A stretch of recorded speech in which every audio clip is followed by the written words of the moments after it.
Hi, everybody. I'm Josh Faubel, and this is AJ Kolenc, and we are with the Stork Burnt Down. So I'll tell you a little bit about us. We are members of a three-person studio. Our third member couldn't be here because he's at Oculus Connect this week. But we are a small studio founded in 2014, and we focus on games as entertainment, particularly virtual reality. And we're currently seeking funding for our second in-house title. We released our first official game earlier this year. Go ahead. So if you look at the library of titles that support VR right now, it's clear that there are very few titles with deep gameplay. Most of them are entertaining but short and shallow experiences. So why is this? One of the big reasons is that large studios have yet to bring their content and their games to VR because VR is a high-risk area for them. It has a relatively small user base in comparison to gaming PCs and PCs or consoles, traditional markets that have already had an established revenue stream. But virtual reality is a really fast-growing market. Deloitte projects that there will be over 2 million VR headsets sold in 2017. And in addition, VR owners are high spending. After investing nearly $2,000 into the headsets and the PCs that are required to run them, these people have already invested a significant amount of money, and they're going to spend that a little more money to get enough content to make their purchase worthwhile. And yet, there are a number of genres that are incredibly popular that are completely underrepresented on the current slate of VR games. So if you look at the graph on the left here, that is the genre breakdown of all games on Steam currently, and the graph on the right is the genre breakdown of VR games. And you can see that a category such as strategy, which is the second most popular on Steam, is not even in the top 4 in the current VR titles. And the VR titles represent a much smaller pool, so the number of titles that exist in some of these smaller categories is very low right now. So we see an opportunity here for a small company to move in. It's really a great time for indie developers in general in VR, if you have the skill set to do it.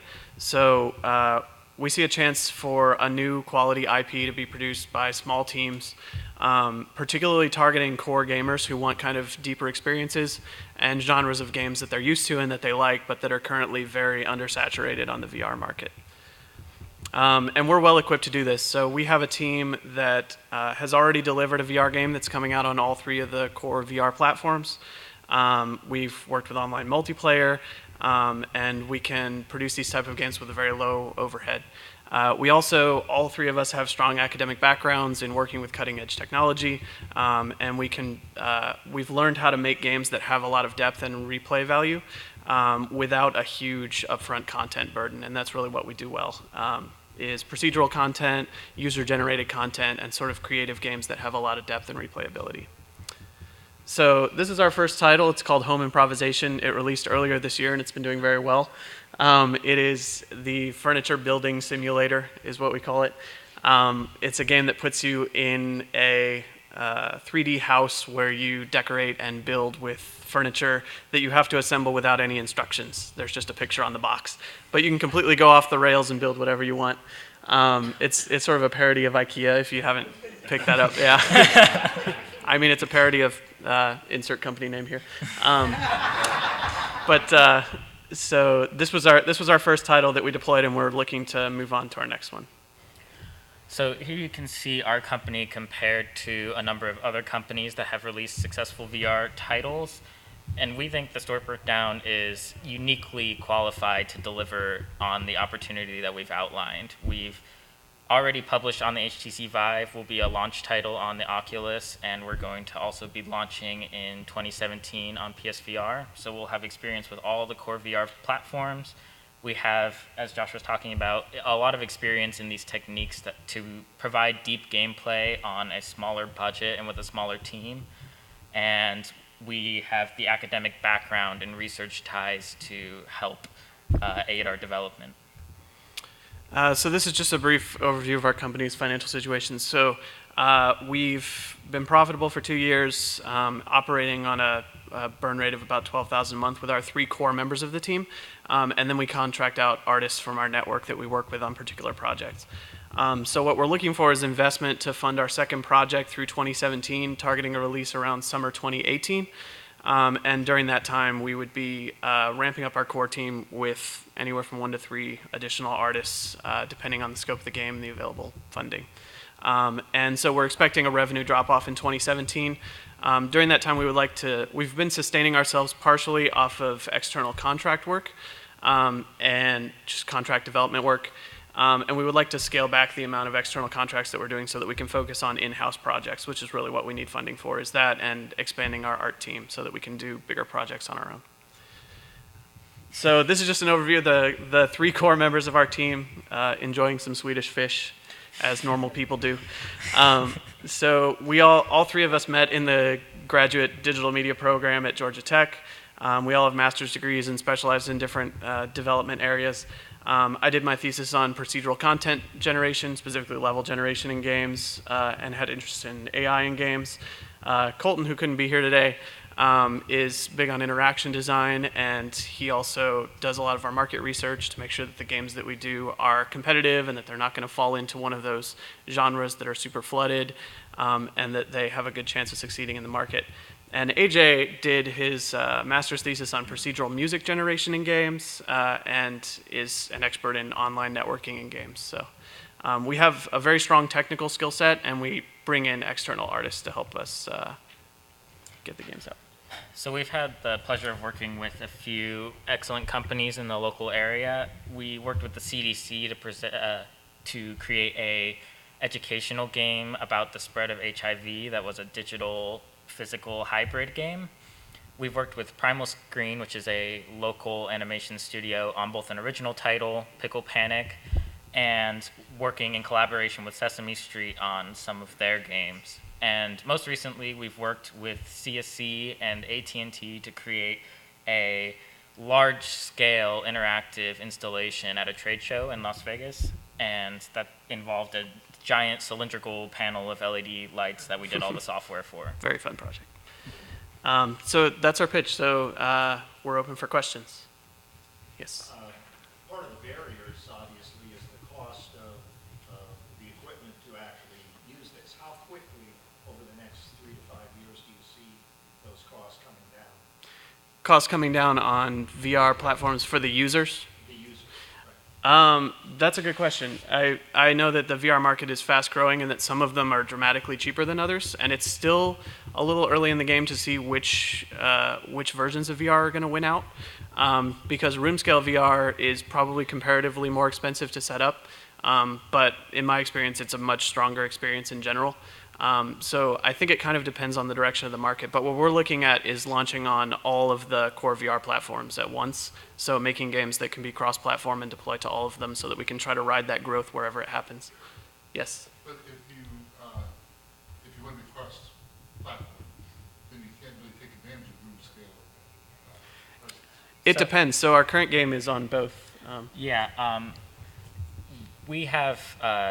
We've just ported our game to the Oculus Rift, which is not a room scale experience. And so we have experience in adapting games to suit multiple different peripherals.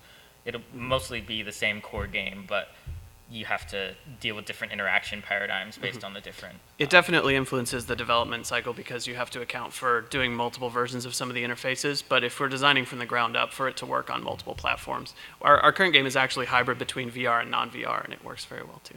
Yes? Do you have data on there? What's the breakout of the revenue of your current game, the home improvisation? So it's... We currently... the breakdown of the revenue of our company includes the revenue from home improvisation and also from the projects that we've been doing during the development of home improvisation. We can speak specific numbers later if you'd like. What's the breakout on the platform basis? It's heavily...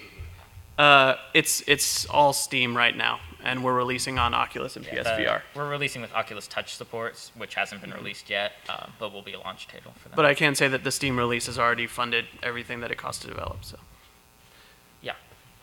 Dumb question, but you're talking about a second game. What is it?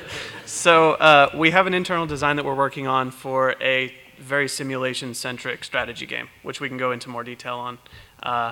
But that's the direction that we're going in, but we're still in the design cycle for it. We're looking for investments in the company to fund our next game. Mm-hmm. Yeah. Is that game hitting in 2017 or is it JIP 2018? 2018 summer is what we're planning to release our next one, so we're anticipating about a year to year and a half development cycle. By then, that your advantage of no big players and deep experiences is going to be gone? Right now, there's still not even that many announced early movers, and it's even compared to, so our first game released on just Steam and was non-VR first, and we managed to stand out just by making something viral. We had over 10 million, probably closer to 20 million YouTube views just through streamers playing the game because it was weird and offbeat and different. And so that's kind of our general market strategy, is making something that's sort of stands out in the market against what's currently there. So, yeah. And so we've been able to do that with our first project. We're hoping to do the same. Whatever we do, it's not going to be a clone of an existing major IP. It's going to be something that's... This feels like their 2017 holiday is probably when you're going to start seeing starting the flood of content into the VR space right now that you're starting to see, just because people are getting wrapped around. And holiday 2017, like the second half, I would expect to see a lot of more content, bigger players. Yeah. Would you say some more about exactly what you mean by deeper experience, and also how you do that without driving up your development costs? Sure. So most of the games that exist right now on VR are sort of single session, single scene games. You're put in a situation, most of them you're in kind of a single environment, and you do an activity and they'll have like a high score mode or that type of thing. That makes up a huge percentage of the existing VR titles. But what we like to, sort of what we specialize in, is games with procedurally generated content that are different from playthrough to playthrough, or games with creative outlets where you're building things in the game, designing things in the game, playing with the simulation in the game, which... For example, in our currently released game, Home Improvisation, users can create their own furniture creations and upload them to the Steam Workshop, and then download other people's creations, which has provided a lot of longevity of people being able to share their creations across the platform. We've also done a lot of research and experimentation with different multiplayer paradigms, because you get a lot more replayability out of games that are multiplayer, and more playtime is more people sharing it and talking about it. And so, Yes. So given the high cost of VR hardware currently, can you use a strategy like Google Cardboard, or one of the lower cost devices, to give people some of the experience?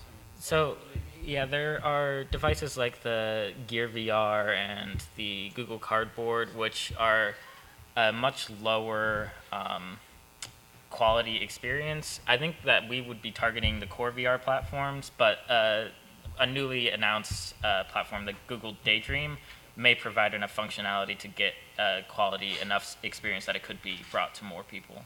Yeah. yes. So considering the 560 ask that you have, and the trajectory that you have, who do you have, and what are you lacking as far as even operating and actually running this company and building a business, as opposed to just developing and artists? So what we're looking at is scaling up our team. On this first game, we had very little funding at all. It was mostly done in-house and supported by contract work. And we had the 3 core members of our team, and then one or two dedicated artists throughout the life cycle of the project. What we would want to do for the next project is be able to scale back the amount of contracting that we do so that we can focus more on the project.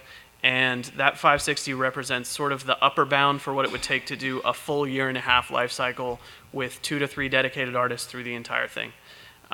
So the scope of the project is going to be partially determined by what's available, but that represents sort of the upper bound, I think. We have time for one more question. Yeah. Did you want to follow up? No. Okay. Are you guys using a third-party game engine, and if so, which one? Yeah, our game is built in Unity right now, and we, yeah, Unity. Yeah, we've all been working with Unity for a long time, so it's definitely our strongest suit. Okay. Thank you. Oh.